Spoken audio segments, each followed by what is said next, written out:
আমরা আজ বৃত্ত সংকট সম্পর্কিত উপপাদ্য পড়ব। প্রথমেই আমরা একটু আলোচনা করে নেব যে বৃত্ত কাকে বলে। তাহলে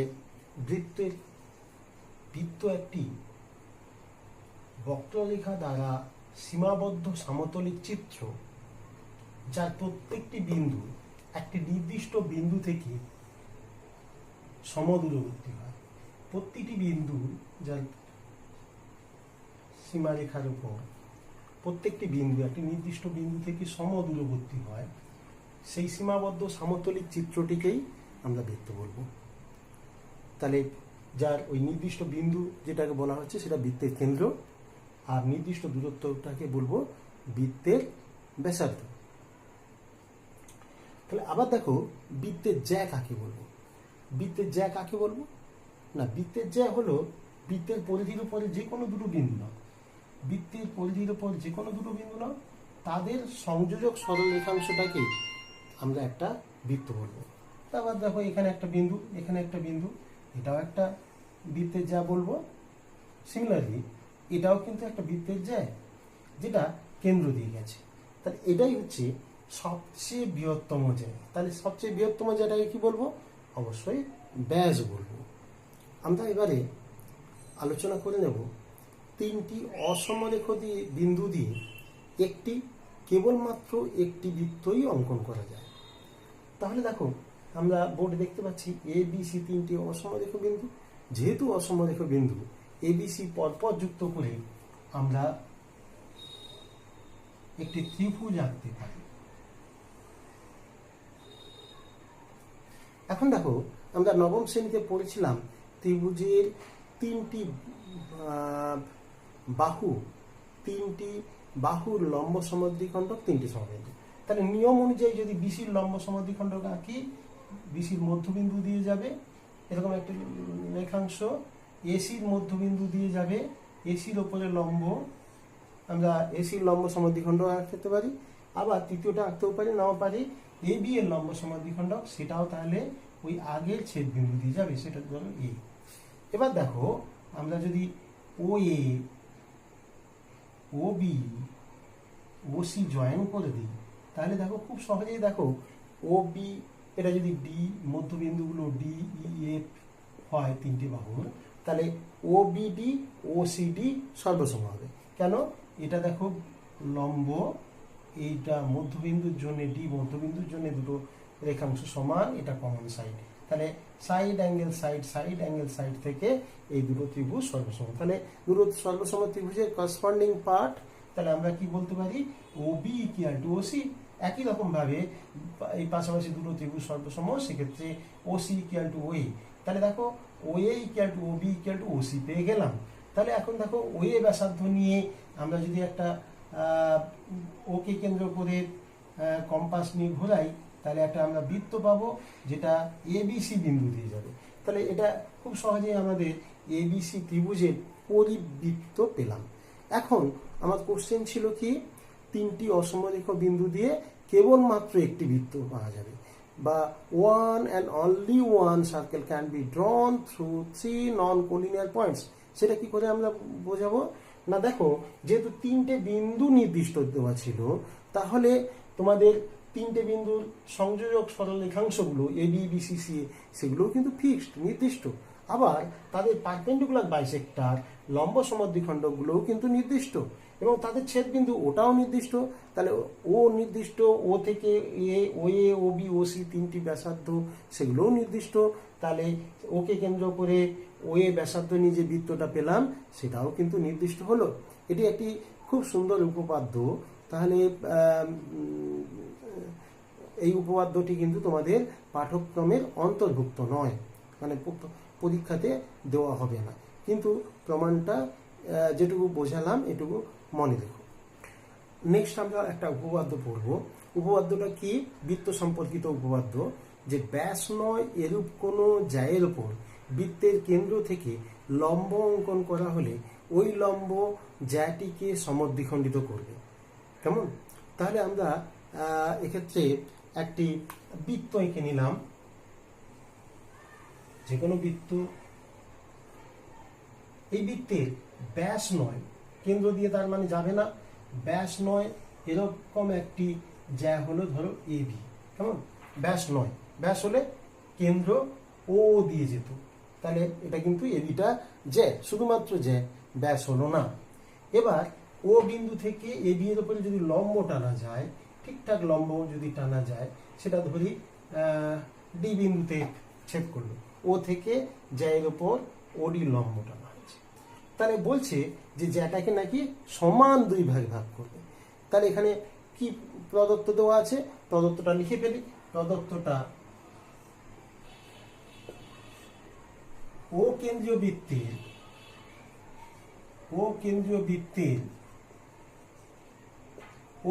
বৃত্তের এবি ব্যাস নয় এরূপ একটি জ্যা,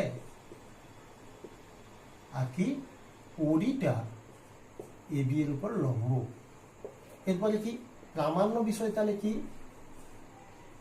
প্রামাণ্য বিষয় না, এডি ইকুয়াল টু ডিবি, এডিটা বা ডি এবি এর মধ্যবিন্দু, এটাই প্রামাণ্য বিষয়। তাহলে এবার আমরা এই প্রমাণটার জন্য কিছু অঙ্কন লাগবে। কি অঙ্কন করব না, ও থেকে এ জুড়ে দেব,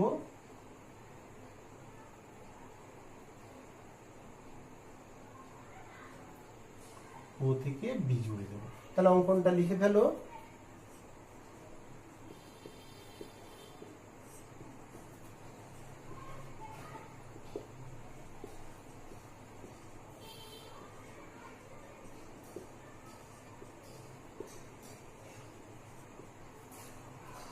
তাহলে আমাদের অঙ্কনটা হয়ে গেল লেখা, বুঝে গেছে অঙ্কনটা। এখন আমার প্রমাণের উদ্দেশ্যে এগোবো। তাহলে এই যে ওডির দুই পাশে দুটো ত্রিভুজ পেলাম, এই দুটো ত্রিভুজকে সর্বসম দেখাবো, কেমন। তাহলে চলো প্রমাণে কিভাবে যাওয়া যায়। প্রমাণে দেখো, এই যে যেহেতু ওডিটা এবির ওপর লম্ব, ওডি এবি এর উপরে লম্ব আছে, তাহলে দুটো ত্রিভুজকে আমরা কি বলতে পারি, সমকোণী ত্রিভুজ। কেন, এই দুটো সমকোণ বলে, তাহলে দুটো সমকোণী ত্রিভুজ। তাহলে সমকোণী ত্রিভুজের ক্ষেত্রে দেখো সমকোণ তো আছেই, এছাড়া দেখো অতিভুজ, সমকোণের বিপরীত বাহু অতিভুজ ও এ আর ও বি দেখো একই বৃত্তের ব্যাসার্ধ বলে সমান। আরেকটা করে সাইড দেখো, ওডি কমন সাইড, ওডি সাধারণ বাহু। তাই দেখো RHS রুল অনুযায়ী ত্রিভুজ দুটো সর্বসম হলো, তাই না। তাহলে আমরা প্রমাণটা লিখে ফেলবো। তাহলে চলো,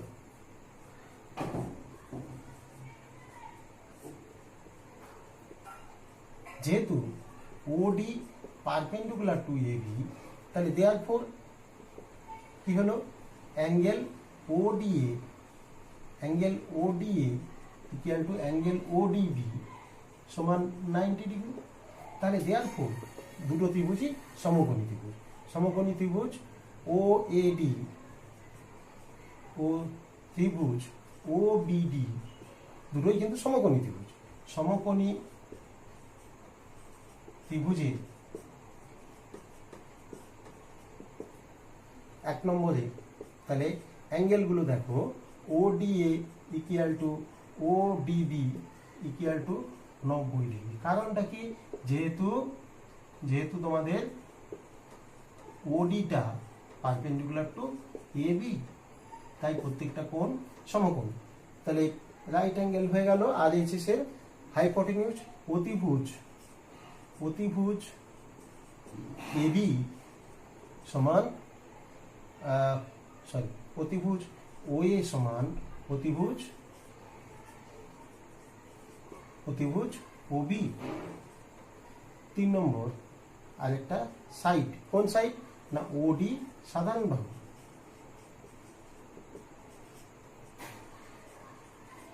ওডিটা সাধারণ বাহু। তাহলে দেখো RHS রুল অনুযায়ী ত্রিভুজ দুটো কোন দুটো ত্রিভুজ, তাহলে ওএডি সর্বসম ও বিডি।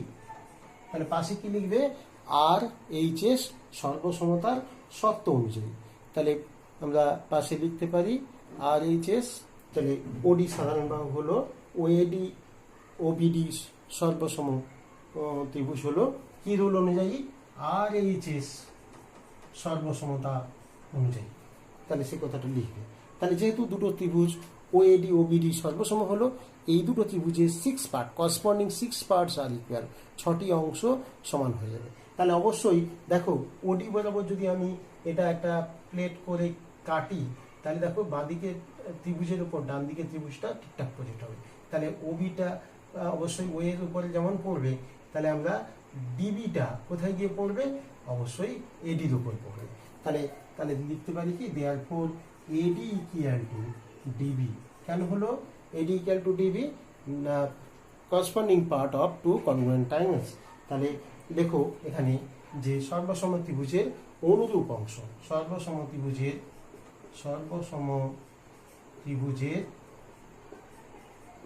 অনুরূপ অংশ।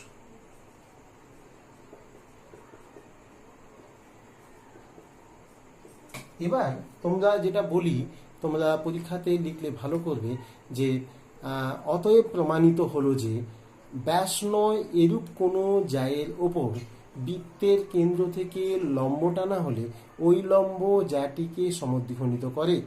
এই সিদ্ধান্তটা আবার ফাইনালি লিখে দেও, খুবই ভালো হবে। আশা করি তোমরা উপপাদ্যটি বুঝতে পারবে। আমরা পরবর্তী উপপাদ্য পড়ব। উপপাদ্যটি হলো এরকমই যে ব্যাস নয় এরূপ কোনো যাকে যদি বৃত্তের কেন্দ্রগামী কোনো সরলরেখা সমদ্বিখণ্ডিত করে, তাহলে ওই সরলরেখাটি জ্যায়ের ওপর লম্ব হবে। তাহলে আমাদের স্টেটমেন্ট অনুযায়ী একটা জ্যা যেটা ব্যাস নয়, এবি মনে করলাম একটা জ্যা, ব্যাস নয়। ব্যাস নয় কেন? কেন্দ্রগামী নয়। তাহলে এটা একটি জ্যা, ব্যাস নয়। এবার কেন্দ্রগামী অনেক সরলরেখা টানা যায়, যে সরলরেখাটি যাকে সমদ্বিখণ্ডিত করবে, ঠিক সমান দুই ভাগ ভাগ করবে, তার মানে কি এডি সমান ডিবি, এমন একটি কেন্দ্রগামী সরলরেখা যেটা ঠিক যেটাকে সমান দুটো অংশে ভাগ করবে। তাহলে এইরকম সরলরেখাটি অবশ্যই জ্যায়ের উপর লম্ব হবে, এটাই আমাদের প্রামাণ্য বিষয়। তাহলে এখন দেখো আমরা তাহলে প্রদত্ত আমরা কি লিখতে পারি, ও কেন্দ্র বৃত্তের এবি ব্যাস নয় এরূপ একটি জ্যা এবং বি হলো এবি এর মধ্যবিন্দু।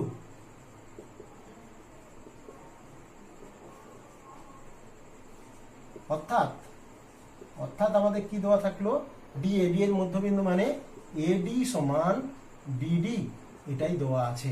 তাহলে কি প্রমাণ করতে হবে না, ওডিটা পারপেন্ডিকুলার টু এবি, ওডিটা এবি এর উপর লম্ব প্রমাণ করতে হবে। তাহলে তার জন্য আমাদের অঙ্কন লাগবে আগেরটার মতোই। কি করব না, ওএ আর ওবি যুক্ত করে দেব, ওএ আর ওবি যুক্ত করে দেব। ওএ ওবি যুক্ত করার পরে আমরা দুটো নতুন ত্রিভুজ পেয়ে গেছি। কি কি? ওএডি আর ওবিডি, এই দুটো ত্রিভুজ। এই দুটো ত্রিভুজ আমরা এবারে সর্বসম দেখাতে চাইব। সর্বসম কিভাবে দেখানো যেতে পারে না, ত্রিভুজ দুটো দেখো বেশ দুটো, এডি আর বিডি সমান দেওয়া আছে, বিটা যেহেতু এবি এর মধ্যবিন্দু, আর কি ওডি সাধারণ ভাবে, আর কি না ওএ ইকুয়াল টু ওবি। কেন ওএ ইকুয়াল টু ওবি? কেন? একই বৃত্তের ব্যাসার্ধ বলে। তার দেখো সাইড ধর্ম অনুযায়ী ত্রিভুজ দুটো সর্বসম হয়ে গেল। যেই সর্বসম হয়ে গেল, তাহলে এটা যদি একটা প্লেটের উপর তোমাদের যদি এটা কেটে ফেলো, তাহলে একটা ত্রিভুজ আর একটা ত্রিভুজের উপর ঠিকঠাক প্রজেক্ট হবে, তাদের করসপন্ডিং এরিয়া সেম হয়ে যাবে এবং দুটো ট্রায়াঙ্গেলের 6 পার্ট, করসপন্ডিং 6 পার্টস ইকুয়াল হয়ে যাবে। তাহলে দেখো এই দুটো তোমাদের সংলগ্ন দুটো কোণ, তাহলে এই দুটো অ্যাডজাসেন্ট অ্যাঙ্গেল দুটো সমান হয়ে যাবে। আর দুটো কোণ সমান মানে একটা সরলরেখার উপর আরেকটা সরলরেখা দণ্ডায়মান হয়ে দুটি সমান কোণ উৎপন্ন করেছে, তাহলে অবশ্যই সেক্ষেত্রে ওডি এবি এর উপর লম্ব হবে। তাহলে আমরা আস্তে আস্তে এটা লিখে ফেলব। তাহলে প্রমাণে চলে যাব, দুটো ত্রিভুজ সর্বসম দেখাবো। ত্রিভুজ ওএডি ও ত্রিভুজ ওবিডি এ, তাহলে এক নম্বরে আমরা কি লিখতে পারি, ওএ ইকুয়াল টু ওবি। কেন? কারণটা কি, একই বৃত্তের ব্যাসার্ধ, ইহারা একই বৃত্তের ব্যাসার্ধ। তারপর দু নম্বরে কি লিখবো, এডি ইকুয়াল টু বিডি। এটা কোথেকে পেলাম, প্রদত্ত বা ডি এ বি এর মধ্যবিন্দু যেহেতু। 3 নম্বর কি লিখতে পারি না ওডিটা সাধারণ বাহু, কমন সাইড, ওডিটা সাধারণ বাহু। তাহলে আমরা ত্রিভুজ দুটো কি কি, ওএডি সর্বসম, কার সঙ্গে, ত্রিভুজ ওবিডির সঙ্গে সর্বসম। কি সত্যানুযায়ী, সাইড সাইড সাইড সত্যানুযায়ী কথাটা তোমরা লিখবে। তাহলে সাইড সাইড সাইড কনগ্রুয়েন্সিতে দুটো ট্রায়াঙ্গেল কনগ্রুয়েন্ট হয়ে গেল।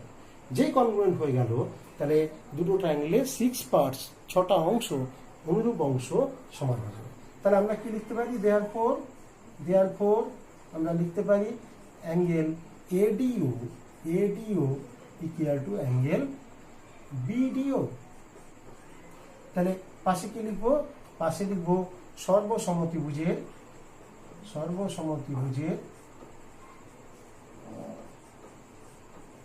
অনুরূপ অংশ।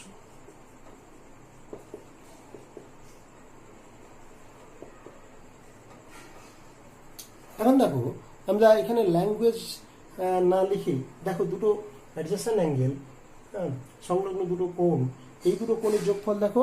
তাহলে আমরা কি লিখতে পারি, আবার এই দুটো কোণের দেখো যোগফলটা কত হবে, 180। কেন, এক সরল কোণ।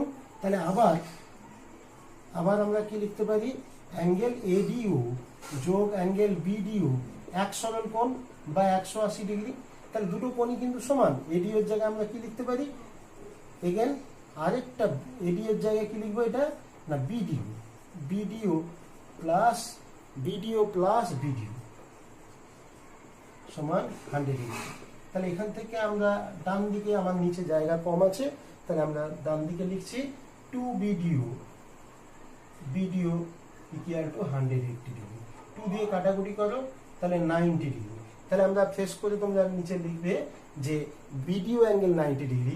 তাহলে দেওয়ার পর আমরা কি লিখতে পারি, ওডিটা, যেহেতু বিডিও অ্যাঙ্গেলটা 90 ডিগ্রি হয়ে গেল, তাহলে কি সিদ্ধান্ত নিতে পারি, তাহলে অতএব ওডি পারপেন্ডিকুলার টু এবি। তাহলে নিচে কি সিদ্ধান্ত তোমরা লিখবে, অতএব প্রমাণিত হলো ব্যাস নয় এরূপ কোনো জ্যাকে বৃত্তের কেন্দ্রগামী কোনো সরলরেখা সমদ্বিখণ্ডিত করলে ওই সরলরেখাটি জ্যায়ের ওপর লম্ব হবে। নিশ্চয়ই তোমরা বুঝতে পেরেছ। সবাইকে অনেক শুভেচ্ছা জানিয়ে আজকের মতো ক্লাসটা এখানেই শেষ করছি।